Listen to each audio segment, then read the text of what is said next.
I would say happy 4th of July, but it's not really a happy 4th of July, is it?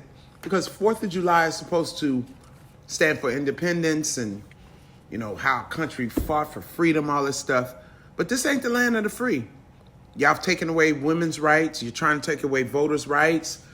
You're not representing anything that this holiday is supposed to be about. I listen to the Star Spangled Banner and all of that, and I go, this is not the land of the free. This is not nothing that we're saying that it is. Nothing. So it's hard for me to say happy 4th of July because it feels like we're going back to slavery, so maybe I should say happy back to slavery day.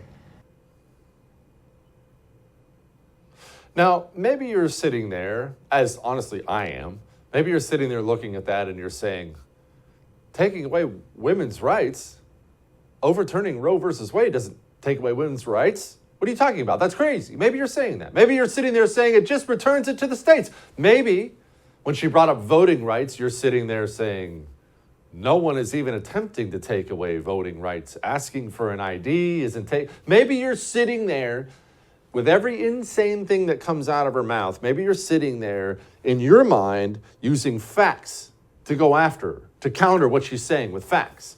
But this is what I mean by my sky is green theory. I'm not going to belabor it. You've heard me say it 1,000 times. I'm not going to say it right now about how our system can poison people's minds into believing total lies. Even though they can see the truth with their own eyes, they will believe it to be a lie. They believe their entire world is a world of make-believe. And this is what I mean about a patriotism problem we have in the country. You see, if you're a human being, you don't have to be political. I'm not even talking about some card-carrying communist. Set you aside, set the communists aside. Let's talk about a normal human being now. Just regular Joe, maybe your neighbor. She gets up, gets kids ready for school, gets dressed for work, maybe turns on the news when they get home. Maybe it's CNN. You know what? Set that aside. Forget CNN. Maybe it's NBC. I think it's like the biggest network in the country. NBC gets home at night, dinner, sits down for 15 minutes and turns on NBC. Maybe for a newspaper, maybe he picks up the New York Times. Biggest newspaper in America, right?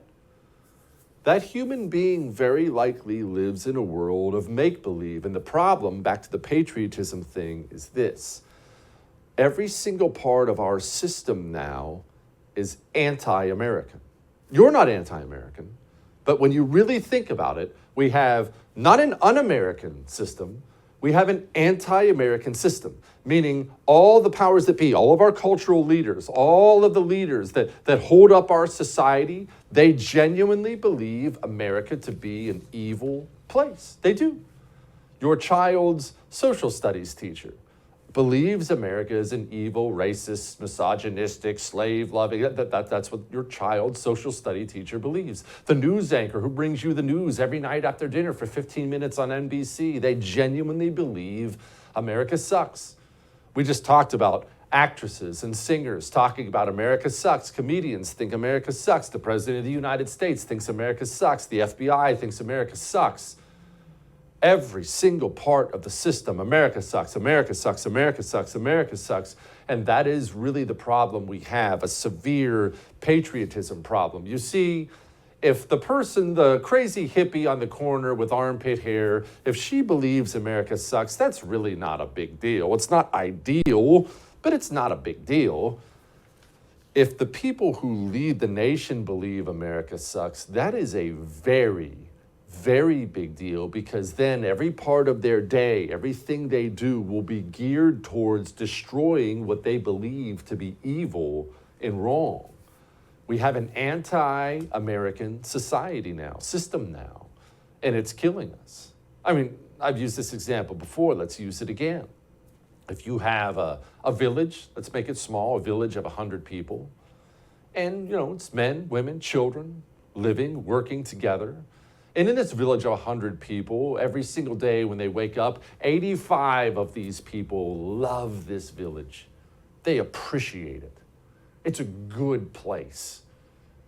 that village is going to be prosperous. Why? Because of all the little things they'll do throughout the day. Oh, man, I'm done for the day, got my work done. Oh, you know what? The water well is getting a little low. I love my village. I love my people. I think I'll go down, help out, get us some more water. Oh, look, there's a broken down fence. You know what? I got a minute. Hey, grab me my hammer, son. I'll fix it. Just little things throughout the day because you love and appreciate your village. If you have a patriotic village, it's going to be better. It's going to prosper. The opposite is true. If that village, 85, 70% of the village wakes up every day and thinks, this village sucks.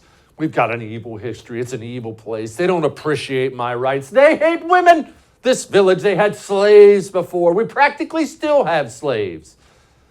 The well remains empty. The fence not only goes unfixed.